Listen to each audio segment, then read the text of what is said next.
Okay, welcome po dito sa ating munting YouTube channel. Ito pong muli ang inyong Pinoy Firearms Instructor na Gunsmith din naman. At palagi ko sinasabi na huwag ninyo ako hanapin sa Pilipinas para magpagawa ng ano pa man dahil ako'y walang shop dyan. Ako'y 20 years na nagtatrabaho dito sa abroad, sa Kuwait, sa Meding Shooting Range bilang isang Firearms Instructor, Gunsmith at consultant. Ngayon, bago ako bumati at magpasalamat, ay gusto ko lang munang basahin ang katanungan ni Ranuan. Sabi niya, ay pwede gawan mo video Lods kung ano ang magandang gawin na groove at ano ang itsura nito. Salamat Lods, sana mapasa YouTube. Okay, si Ranuan ay isa nating masugid na subscribers, kaya bibigyan natin ng konting linaw. Bagaman ito ay medyo masilan itong topic na ito, ay bibigyan ko lang kayo ng konting hint kung paano ginagawa ang groove. Okay, so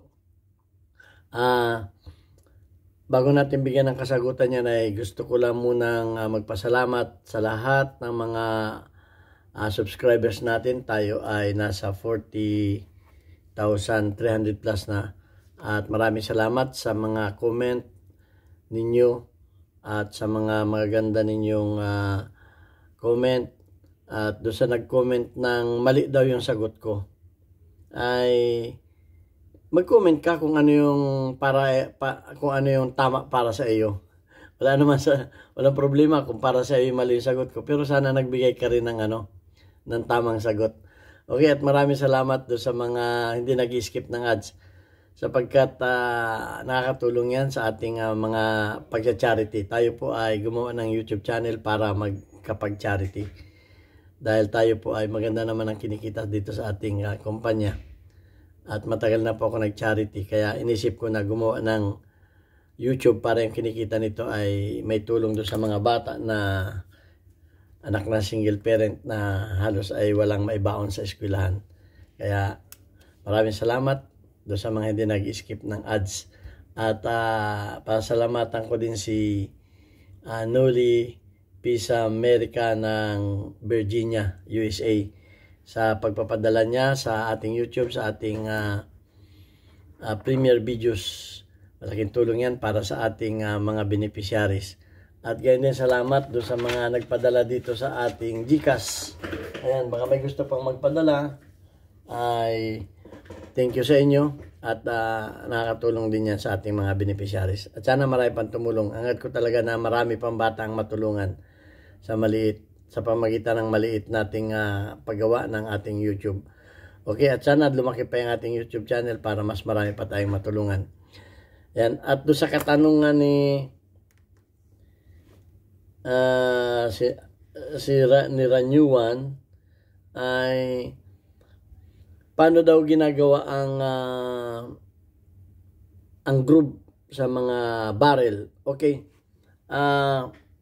nung may video tayo kung paano natin malalaman yung video, yung mga fake na mga barrel, kasi ang mga original na barrel ay may mga marka yan, may mga lawan natin, may mga tatak yan. Yung mga original kamukha nito, may makikita kayong mga number, merong mga tatak na nakalimutan ko ng tawag dito, yung parang mga seal na mga maliliit. Ayan o. Yan, may mga tatak na ganyan. O kamukha nitong mga ganito. Ayan, yan ang mga original na tatak. May mga, kumisya, mga digital pa yung mga tatak nila. So yan ang mga original. At meron din naman akong gawa na fake. Yan, walang tatak. So paano ginawa yung, ang tanong naman dito ay paano ginawa yung groove sa loob. May groove din yan, kahit yan ay sariling gawa. So kamukha nito, ito ay blanco. Yan, wala pang groove yan. Yan, walang groove pa yan. So hindi natin po pwedeng ipakita sa YouTube yung actual na paggagawa, dahil yan ay baka tayo ma-strike. So pero nakakagawa talaga ng groove. Okay, unang-una yan, gagawa ka muna ng kukuha ka ng magandang materyales, kamukha nito 4140 na bakal, tool steel. Yan, gagawa ka muna ng ganyan. At hindi muna yan ay, bago mo i-finish yan, ay, bago yan i-finish, ayan ay lalagyan muna ng groove. O, pagka ganito na, okay, yan ay lalagyan na ng groove. Kasi magiging ganito ang itsura na yan. Pag yan ay finish na. O di kaya ganito na ang itsura niyan pag yan ay finish na. So, hindi naman natin pwedeng ipakita yung tunay na paggagawa. So, siyempre, yan ay binubutasan. Binubutasan yan. Pag yan ay nabutas, dapat kung ang bala mo ay 9mm, siyempre, hindi man 9mm ang bala mo, ang ibabarena mo, kundi 8mm o di kaya 8.5. Pero dapat 8mm lang ibabarena mo kasi yan, padadaanan niya ng reamer. Okay, para ang reamer kasi, magaspang kasi yung daan ng barina eh. Makikita mo, magaspang yan. So, pinapasadahan niya ng reamer. Oh, may mga reamer na kamukha nito, straight shank. May mga reamer kasi na yung may reamer na twist, may reamer na fix ang size. Fix ang size niya. Meron din namang mga reamer na adjustable. Okay, ito yung mga example ng mga reamer. May mga talim yan. Yan ay napapaliit mo at napapalaki mo dahil adjustable yan. Okay, malaking size ito. Marami itong size, isang set ito. Hindi ko nakuha yung maliliit na size. Marami ito. Meron talagang hanggang sa maliit. Okay, so yan ay ipapasada yan sa loob ng butas para kuminis yung loob ng butas ng barrel. Pang shotgun to eh. Okay? So, pag napalinis na yan, padadaanan niya ng tinatawag natin na rippling tool. Rippling tool. So, ipapakita ko lang sa inyo yung itsura ng rippling tool. Yung rippling tool, yun ay ipapasok mo yun dito.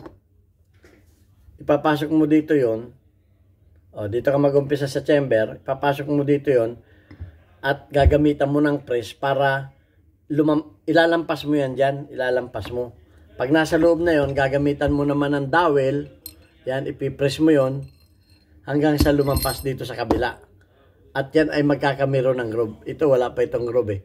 So, hindi ko pwedeng ipakita sa inyo yung actual na paglalagay ng groove. Is, ikukwento ko lang sa inyo kung paano talaga yung kung paano ang ginagawa. So, ito yung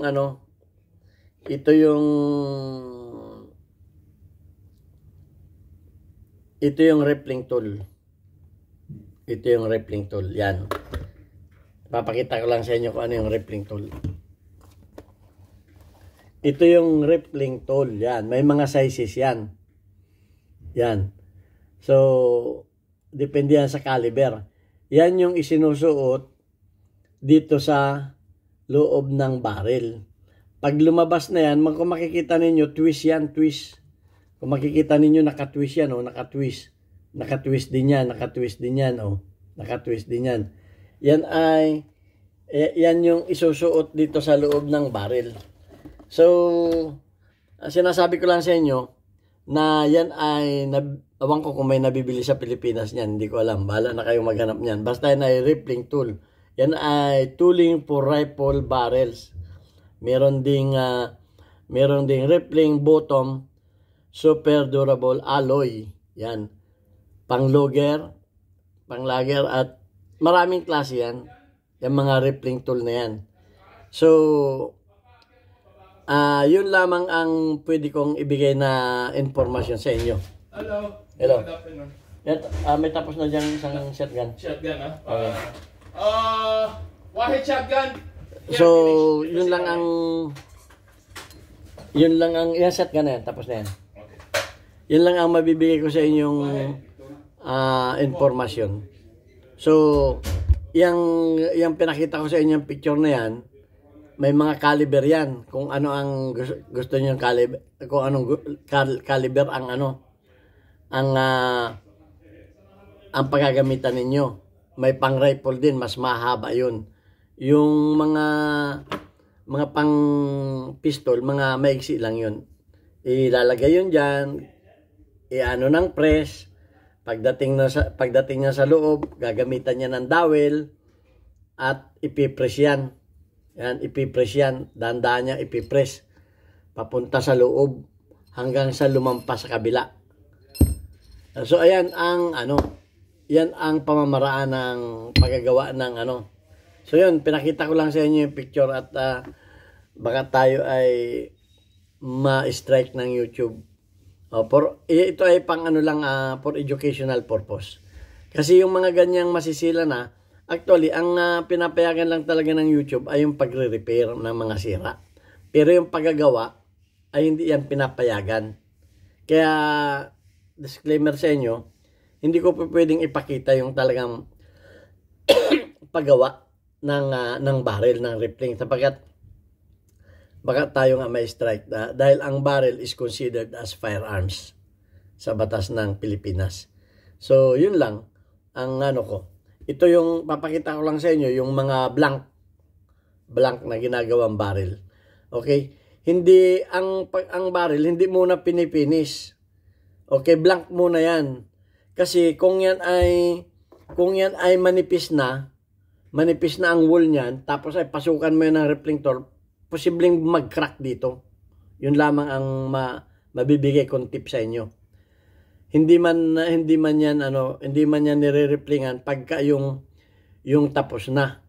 Kasi mantakin mo gagamitan mo yan dito ng rippling tool, ay mas malaki yung rippling tool na yun, mag-expand yung bakal.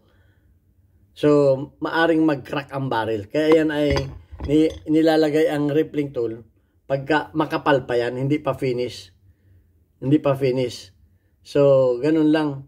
Ayan muna ay babarinaan, tapos ay i-reamer, ikikinis yung loob. Dapat makinis yung loob niyan. Okay? Yan ay hinuhuning pa yan.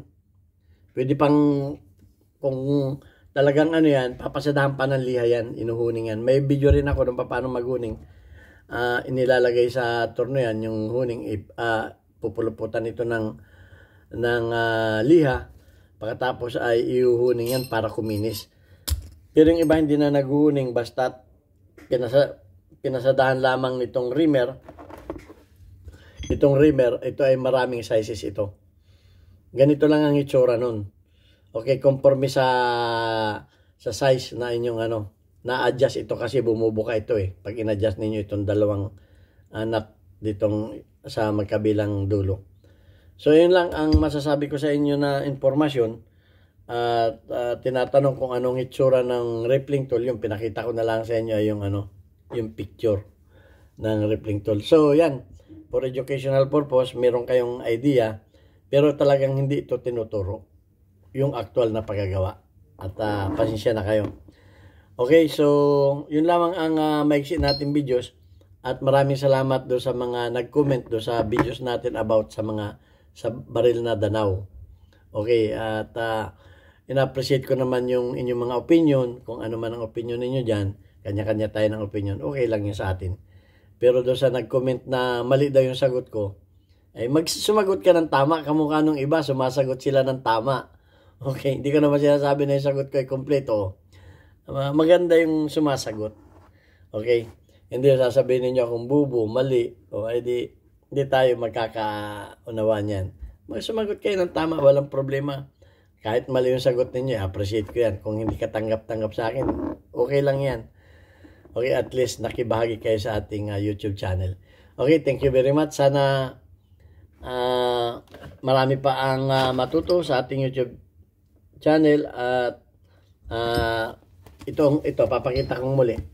Yan ang rippling tool. Okay. So yan ang mga panglagay ng rippling. So babasahin ko lamang yung ating community guide, community spotlight. Yan, ang ating community spotlight for this week ay weekly community highlight of your most engaged audience members including your top commenters. Okay, nangunguna si Alfredo Isidro, may 100 plus na engagement. Si Jocelyn Alimar, 20 engagement. Si Alfred Mulihar, 35 engagement. Si Tres Selden, 3 ang engagement. At yung ating mechanic girl, si Chinchin Gutierrez, ay may 100 na engagement. So, shout out kay Alfredo Isidro, shout out kay Jocelyn Alimar, Jocelyn Amarili, kay Alfred Molihar, shout out din kay Trish Selden, at shout out kay Mechanic Girl Chinchin Gutierrez. Okay, thank you very much. Sana nakapulutan din ninyo ng kaunting kalaman ng ating maiksing video. God bless us all. Hanggang sa muli natin video.